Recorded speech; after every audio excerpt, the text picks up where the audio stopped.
win. This is sister's business. Ooh, that's, you know what, Richie, I have to say this.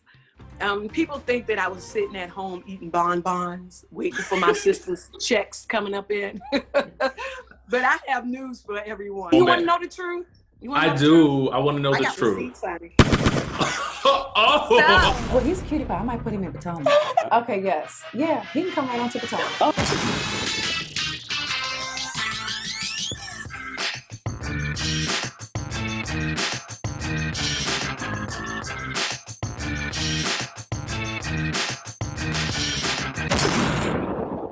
What's up, Skye Squad? It's your boy RHOA, back with another video. Listen, I don't know if you guys happened to catch last night's episode of Braxton Family Values, but it was intense. We got to see Trina's beautiful wedding, and we also had a lot of drama last night. It was quite an episode. But one of the ladies at the center of most of the drama last night was TRACI Braxton. And you know, I've been wanting to have a conversation with her for quite some time, and thank God we were able to make it work. And the timing just so happened to be right that it coincided with this episode right here where so much happened. There were a lot of tweets that went out last night as well after the episode, and TRACI is going to be clearing up some of those misconceptions, and she's going to set the record straight from her perspective. So we're going to get into everything that TRACI has to say right now. All right, Skye Squad, we are back with another video. And as you guys can see, in the house, in the building, is TRACI Braxton. Thank you, Richie Rich. I'm so happy to have you here. I was talking to you just a few seconds ago, and I've been talking about this with Cookie, who helped me kind of facilitate this, about your journey with setting boundaries, because I felt like that's something important that we all can get something from. Before we get into that, I want to just know how have you been doing during this pandemic, and how is Kevin? Doing really good. I'm staying in the house. If we're not taping or anything like that, for me not doing any movies, being in the movie scripts, yeah. I just been in the house, quarantining like I'm supposed to. I don't want to mess with, Corona don't want to mess with me. I mean, we beefing right now. So, you know, I'm giving Corona their boundaries, okay? You stay over there and I stay over here. Everybody's doing great. Good. What was filming like during the pandemic? I mean, was it difficult to do? Setting up like your own confessionals, how was that process? Oh, besides doing your nose being violated every 72 hours, it was pretty good. I mean, you know, I do my own makeup and, you know, just taking time to yourself and reflecting on yourself before you speak, you know, because you want to be more correct than falsely, and to talk about your feelings and how you're going, you know what I'm saying, instead of thinking what someone else may want you to feel. Do you feel like that was your experience throughout this process on reality television? Do you feel like you've always been as accurately portrayed as what we see on the screen? Do you feel like that's accurate? I think whatever I did on television, they're going to use. Edit it or non-edit. So I think my journey has always been setting boundaries and not trying to portray me as this bitter 20-year bitter kind of thing, because it's the behavior, and the behavior been going more than 20 years. So, and also I made 2 successful albums, whether they like it or not, I did it. So, you know, I'm being a successful woman and keeping my strengths up and being positive. Just living for me and my family and my new generations. You know, I was thinking about this idea of, you know, we've seen the Kardashians, But I feel like something that we get from the Braxtons is, I feel like what I'm seeing from your journey is real. The good, the bad, all of it. I mean, and I feel like specifically with you, I have to really commend you on your bravery, because I feel like you have been so transparent with your journey with regards to your sister's past experiences, and now sort of stepping out into your own with your own albums, and just sort of standing in how you feel. How did you get from where you started at when the first episode aired to this point now? You know what, Richie, I have to say this. People think that I was sitting at home eating bonbons, waiting for my sister's checks coming up in. But I have news for everyone. I used to work with emotional disturbed adolescents as a residential treatment center. She's pretty smart, okay? And I worked with kids. I worked with Oak Hill, with VAMP, through VAMP. I worked youth services. So I've been working with them for more than 20 years before Braxton Family Values started. So I was a career woman. So I was out there in my community, giving back to my community and giving back to the youth. So I just wasn't sitting at home just eating bonbons and waiting for people's checks to come in. Maybe my husband check, but but not, you know, not my family check to come in. So when Braxton Family Values started, I just had to say, okay, TRACI, you have to give yourself. You have to give yourself, because I was like an ordinary working class citizen.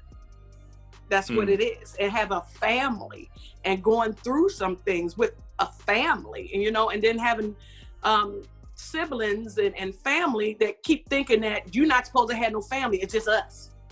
You can't go out and attend to your family or your needs or your threshold, because we're going to dictate that.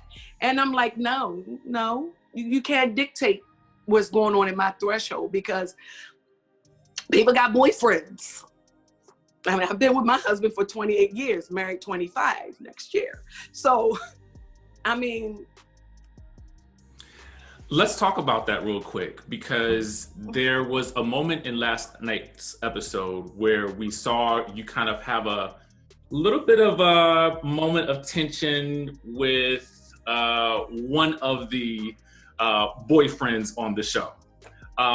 Well, you know, truth be told, since we're telling the truth, I just don't care, because he tapes everybody. He tapes everything. He has these glasses on, and he tapes everything.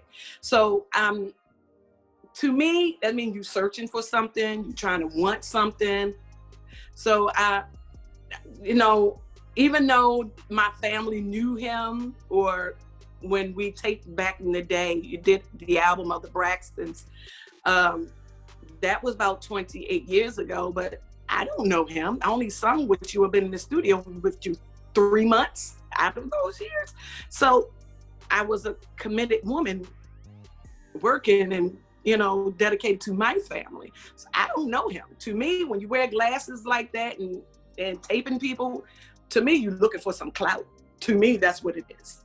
You know, when you show someone one thing, you know, you start doing standoffish. And then when you, in sisters, since we being real and telling the truth, if we gonna have other people in our business, let's be truthful about it. Don't bring somebody in there and say, okay, well, we're gonna talk about your family, your sister. You don't know me, dude. You only know me 3 months out of 28 years. How you gonna say, or try to put the family back together again? You didn't, no.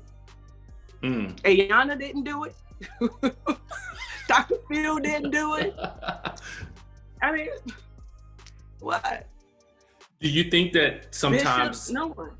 Do you think that that's sometimes the issue, that there are too many outside factors in you guys' relationships? I don't think that, because see, once you start bringing other people in, I'm standoffish. I don't really say anything until I really have to say something, because if my husband would have done that, everybody know he would have gotten the 5th degree. Everybody know that. You know, why you in if this is sisters business? Ooh, that's, attitude, you know, so we know what it is. We might as well call it the black sheep, a black sheep, bad. So, you know. Okay. Can we talk? I want to talk about what happened at the wedding, just a little bit. You know, you had the moment. You want to know the truth? I do. I want to know the truth. Receipts, honey. Oh. So, talk to us about it. Tell us about what happened. When my mom sat down, I was kind of perturbed because, all right, haven't we seen Tamara Hall? Mm-hmm. And what was said on Tamara Hall, like things was created for drama. Mm-hmm. So when they sat my mom down, to me, it was created to cause drama. And I sat there and I saw it like, are you kidding me? Are y'all really doing this for some drama? When they sat her... they sat my mom down. You know my mom. Everybody know from scene 1, episode 1, my mama cannot sit by my father. She may say she grown some. Ooh, look at God. I didn't do that. Oh gosh, yes. But come on now, we know it's a bittersweet kind of feeling for my mother, and to have my mother to keep living that bittersweetness, even being in her face and slapping her in the face. Come on now, my father being respectable, Miss Warner being respectable. Can anybody else be respectable to my mother? So I just sat there, was like just sitting there. I'm like, are you kidding me? Right. And then, you know, at the antics. So I said, you know what? Let me go sit myself in the back. I'm good. Olivia ain't say a word. I don't know where they got that from. They don't even talk to Olivia. They don't know Olivia. They don't know Olivia. I'm trying to tell you. They don't know her at all. So Olivia never started this. This is the second time my family met Baby Kevin, Junior. They met her first time at my niece's funeral, her not funeral, but her ceremony. And then they met him at the wedding. They don't know him. He don't even go to him. True. So I went and sat in the back, and I was on the phone with my managers. My managers saw it. My PR saw everything on the phone. And lo and behold, Tamar pulls up a chair in front of me. Start moving my hair. What? What's wrong? What did I do? What? And I said, get out of my face. Really, Tamar, right now? You want to do this now? At the wedding? Now? She kept doing it. So I grabbed Tamar's hands out of my face. You know, I pulled her back. Her boyfriend grabbed me and pushed me. He grabbed me and pushed me. So after that, I just went totally berserk. I grabbed the chair. My husband grabbed the chair from me. Tawanda came back there during that time. And then my mother came back and said, what is going on? Since we telling the truth. What is going on? What is going on? And then Tawanda and Tamar says, it's TRACI. It's all TRACI. I have proof. My managers and them was on the phone. FaceTime, group FaceTime, yeah. So I said, for real? I just went berserk. I don't remember all the things I said.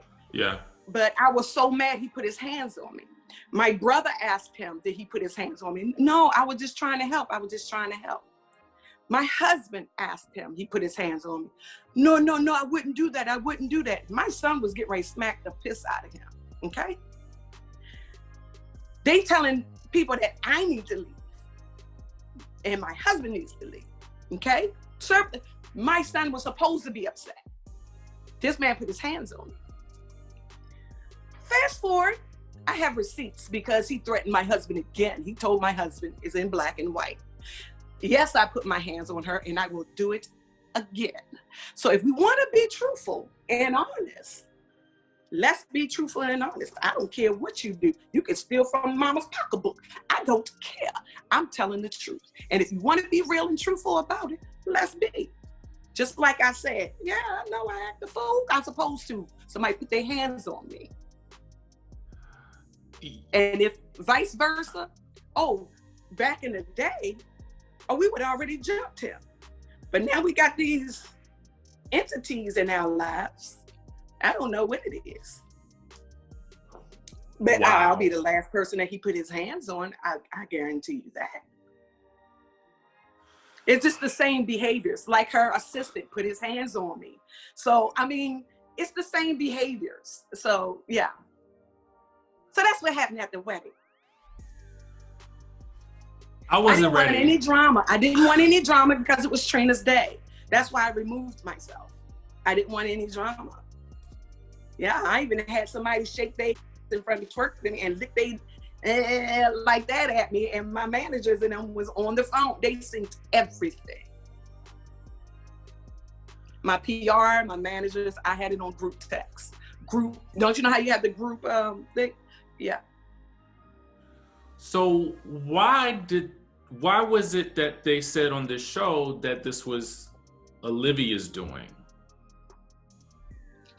You know, to me, when someone does antics, they got to blame someone to make it like, oh no, it's not, she's putting everybody in it. She's putting her son in it. Well, we grew up, you know, we have to have our mother's back. That's our mother, all indifferent. But if my son have my back, you stay in the child's place. He's a grown man. He is 25 years old. He make his own decisions. He bought himself a house. He bought himself a car. So what I'm telling him, you grounded, take his house keys, take his car keys. Feed him. You can't see your son and your girlfriend or your fiance no more. I mean, come on now, if we want to be truthful,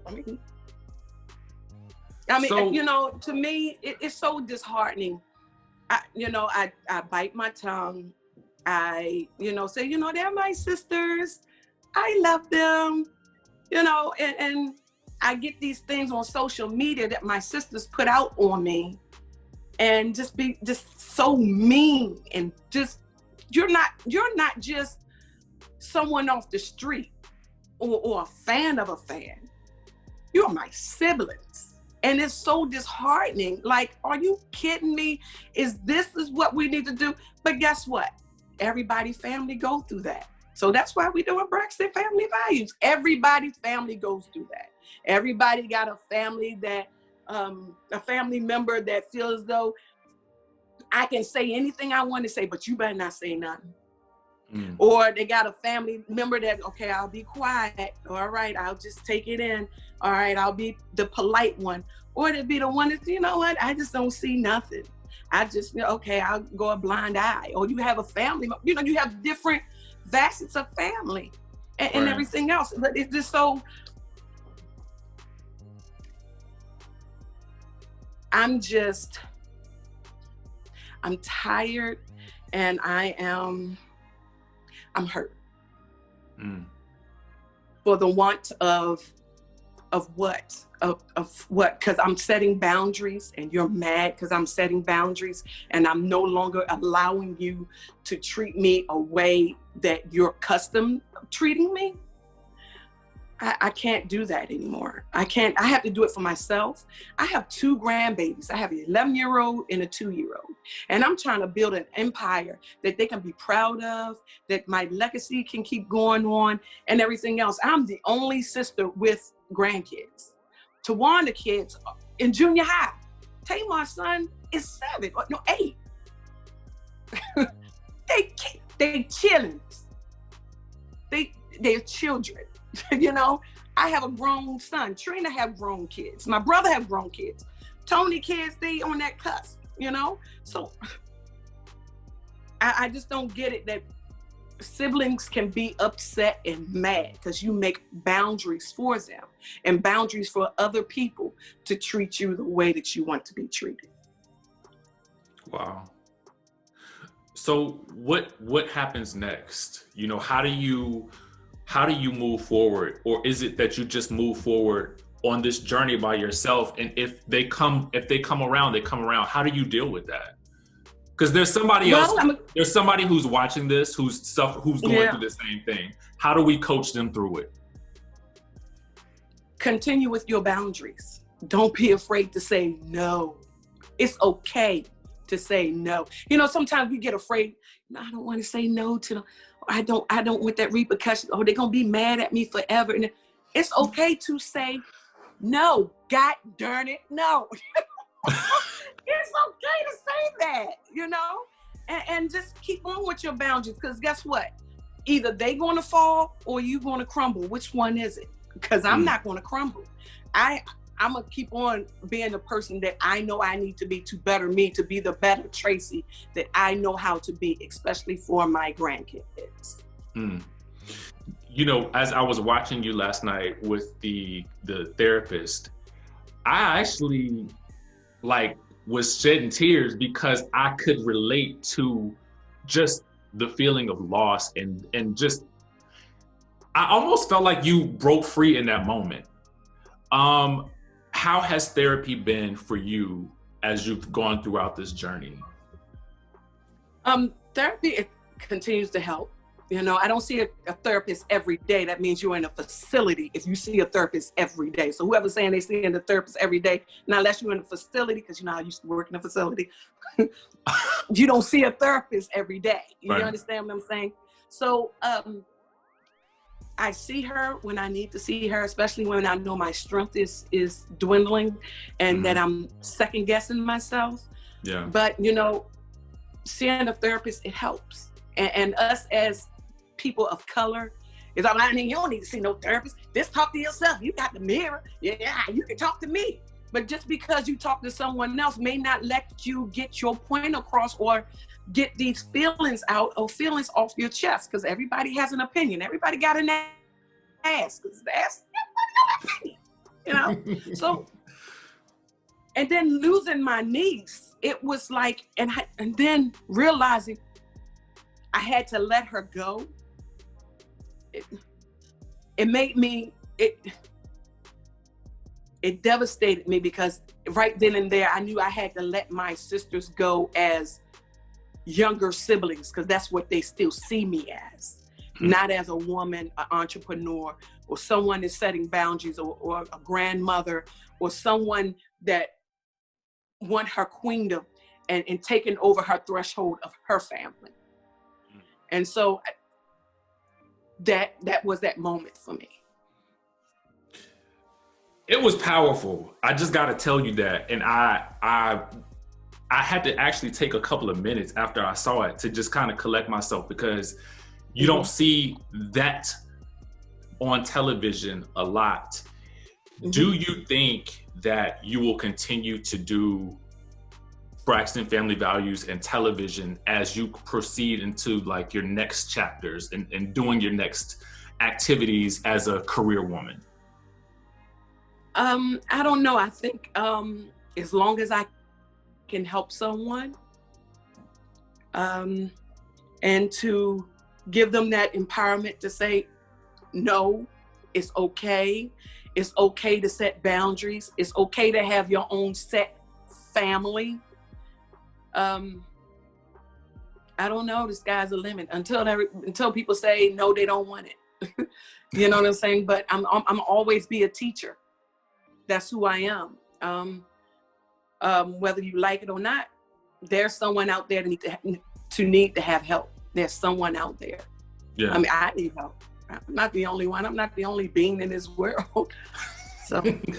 And will we get any more new music from you? Because and I have your album on my iTunes, so I'm like, when are we getting more Tracy music?